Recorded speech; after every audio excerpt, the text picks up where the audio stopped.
الشيوخ كملوا في قراية القرآن لحد ما خلصوا حزب كامل.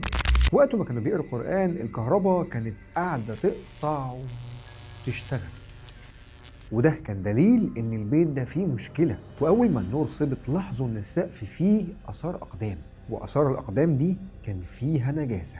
هنا الشيخ الجريدي قال دي أغرب حاجة أنا شفتها في حياتي. بس كملوا قراية القرآن عادي لحد ما مرة واحدة الولد الصغير أغمى عليه، وبعد ما أغمى عليه ابتدت تظهر أصوات غريبة، والأصوات دي كانت جاية من تحت الأرض، وابتدت تظهر أصوات ضحكات بتيجي كلها ورا بعض، شوية تروح وفجأة ترجع، وهم بيحاولوا يحافظوا على تلاوتهم للقرآن.